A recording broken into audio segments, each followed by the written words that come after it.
Goeiemôre. Jy luister na die 99ste oordenking in die reeks, 'n paar maal om die son. Vanoggend se tema is selfleierskap.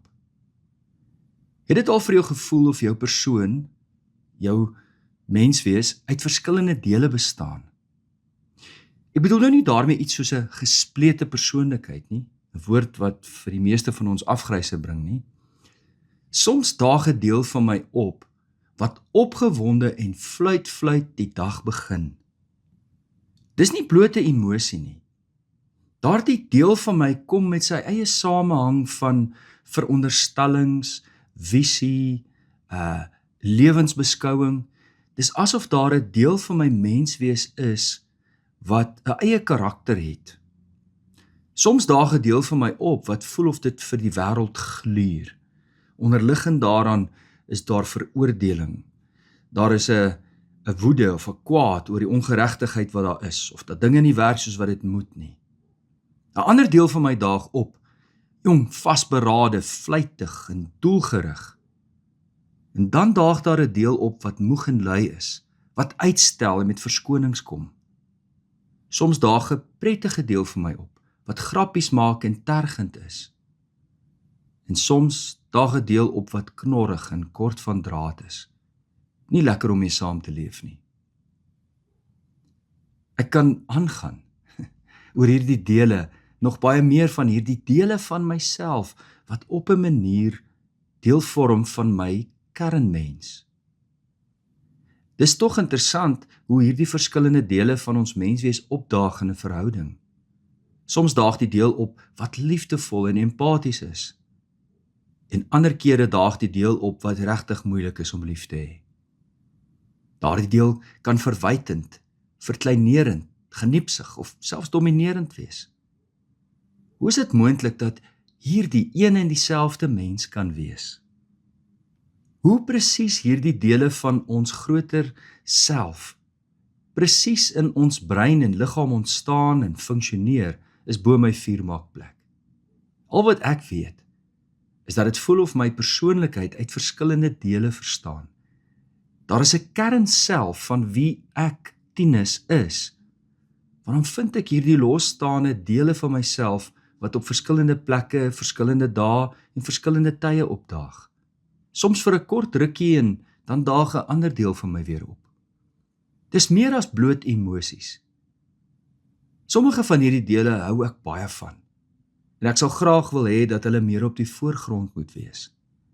Maar ander dele sou ek verkies, moes liewer nie deel gevorm het van my innerlike mens nie. Bessel van der Kolk verwys na die werk van Richard Schwartz, wat Internal Family Systems Therapy ontwikkel het. Hy het hierdie terapeutiese metode ontwikkel om mense te help om sin te maak van hierdie onsamehangende dele van onsself. Hy gebruik dus die metafoor van familie, naamlik dat ons interne wêreld hierdie verskillende dele het, familielede, wat almal saam deel is van die een familie. Ek wil weer sê, dis nie verskillende persoonlikhede nie. Sommige sielkundiges dink vanuit daardie raamwerk, ek doen nie. Bessel van der Kolk doen nie en Richard Schwartz ook nie. Die veronderstelling is dat ons 'n kernpersoonlikheid het.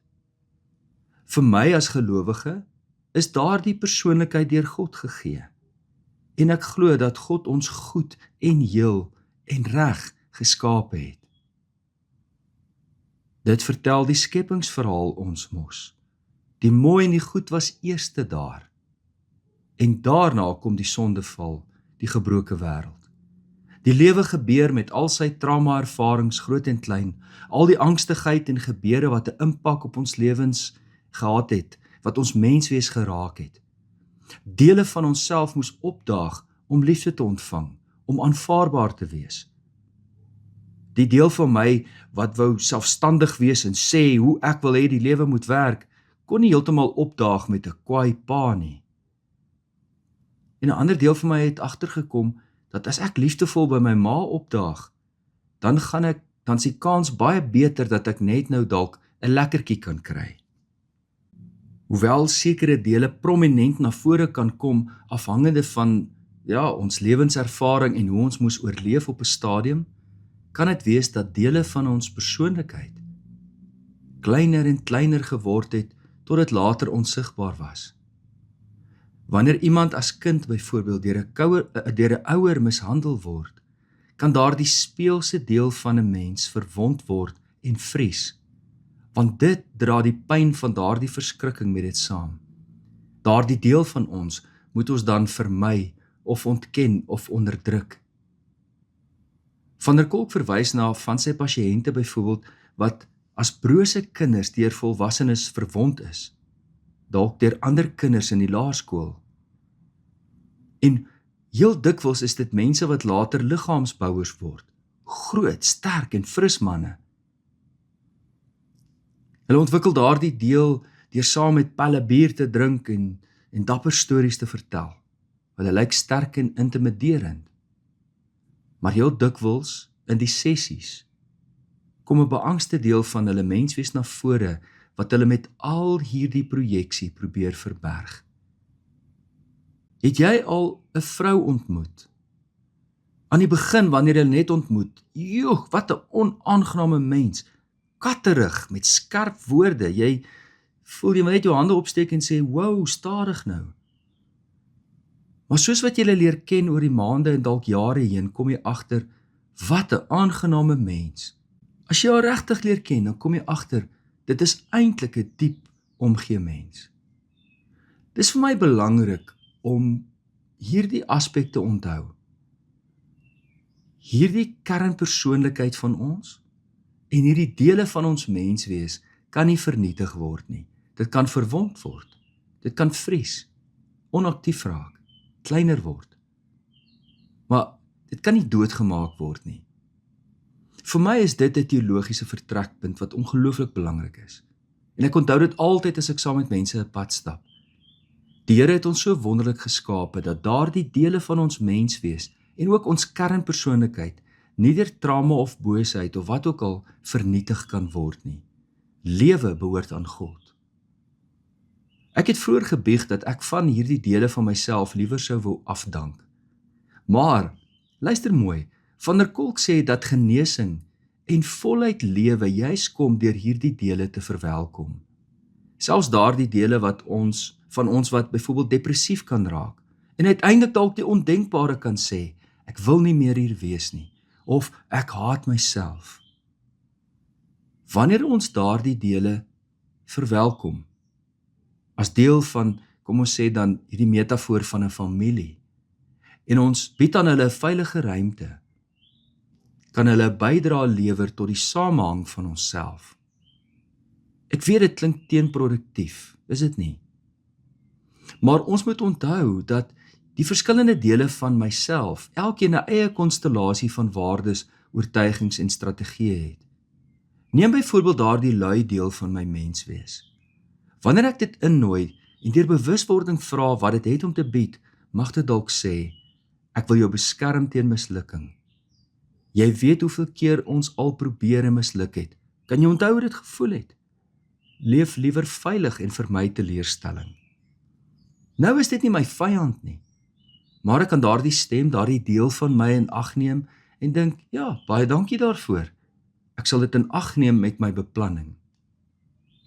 Ek sal my doelwitte in kleiner deeltjies afbreek en so sal ons saam hierdie pad stap tot selfvervulling en tot die bereiking van ons doelwitte. Dikwels ontdek ons dat ons mees problematiese dele oorspronklik 'n poging was om te oorleef. Is daardie deel wat sê, jy is nie goed genoeg nie, moenie weer vertrou nie. Jy moet alles beheer. As jy ontspan, gaan iets verkeerd loop. Ergens wou daardie dele ons beskerm vroeër in ons lewe. Maar hulle bydra het nou ontoepaslik geraak, want my omstandighede het verander. Ek is byvoorbeeld nie meer daardie klein seentjie of daardie klein dogtertjie nie. Bewuswording is een van die sleutelbegrippe wat 'n mens deurlopend lees as dit by trauma kom. Mindfulness.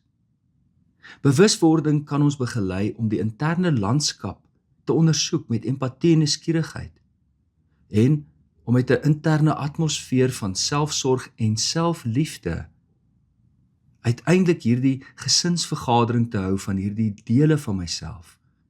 Want die interne familie kan alleen sinvol voortgaan wanneer dit deur 'n familiehoof gelei word, 'n gesinshoof. En dit wat ek nou gaan sê is baie belangrik. Ons het deur ons hele lewe heen 'n kernpersoonlikheid. Dis die leier in hierdie familie. Vanuit ons kernpersoonlikheid is ons op ons beste wanneer ons as 'n gesonde heel persoon al hierdie onsamehangende dele kan begelei tot 'n samehangende geheel. Daarom praat Richard en Wessel van self-leadership, selfleierskap. Die self is nie nog een deel tussen die ander dele nie. Dis die diepste kern van wie ons is. Volgens Schwartz en van der Kolk word die self, die kernself, gekenmerk deur kalmte, nuuskierigheid, deernis, helderheid, moed en verbondenheid. Trauma beskadig nie die self nie, dit verberg dit. Trauma kan baie dinge van ons steel. Dit kan ons vrede steel, ons vreugde steel, ons vertroue steel, ons gevoel van veiligheid.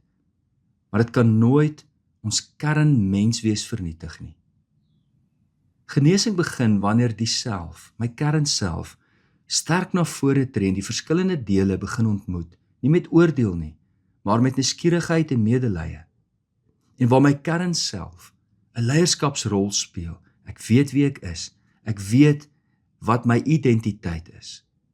Dink 'n bietjie aan Paulus wat sê, ek wil die goeie doen, maar ek doen dit nie. En die slegte wat ek nie wil doen nie, juis dit doen ek. En hy praat ook van hierdie innerlike verdeeldheid. Natuurlik verwys hy nie na hierdie verskillende dele van onsself nie, soos wat ons vanoggend daaroor praat nie. Maar hy het wel hierdie ervaring van homself gehad, dat sy innerlike doelwitte en sy voorneme soms in verwarring kan ontstaan. Maar wat doen hy? Hy vind sy kernmenswees en identiteit in verhouding met Christus. Dit is wie hy is. Daar ontdek hy sy ware self. En die absoluut merkwaardigste van alle dinge is dat wanneer Jesus ons ontmoet, is dit nie in 'n oomblik en 'n ontmoeting van verskrikkende oordeel nie, maar van liefdevolle aanvaarding. En uit daardie liefdevolle aanvaarding begin transformasie, genesing en herskepping. Wanneer ons kernmens tot rus kom in Christus, kan daar 'n sinvolle samehang kom, waar ons deur selfleierskap hierdie onsamehangende dele van onsself innooi tot 'n samehangende geheel. Genesing kan nooit gebeur as jy oorlog teen jouself verklaar nie. Dit kan alleen gebeur wanneer jy in Christus tot rus kom, tot vrede en weet, ek is hier in die teenwoordigheid van my Here, onvoorwaardelik liefgehê. Kom ons bid saam. Here, baie dankie vir 'n nuwe dag. Dankie vir 'n nuwe geleentheid, dat hierdie dag soos 'n skilderdoek mag wees, waar ons nuut kan skilder, waar U deur U Gees ons kan inspireer om 'n nuwe prent te skilder. Dankie dat hierdie nuwe dag soos 'n nuwe bladsy of 'n nuwe boek mag wees, dat ons oor kan skryf en mooi kan skryf en heel kan skryf. Help ons, Here, om versoening te bring in hierdie konflik in onsself, dat ons deur U onvoorwaardelike liefde ook geheilig sal word, dat hierdie dele van onsself ook elkeen tot bekering kan kom, en samehangend, opbouend, liefdevol en doelgerig ons lewens kan leef as disippels. Help ons, Here, waar ons U volg, om te weet wie ons in U is. In Jesus naam, amen. C.L. Langenhoven het gesê, as jy 'n onaangename taak het, voer hom dadelik uit. Anders kom al die onaangenaamheid van die lange vooruitsig ook nog daarby. Liefde en 'n geseënde dag verder.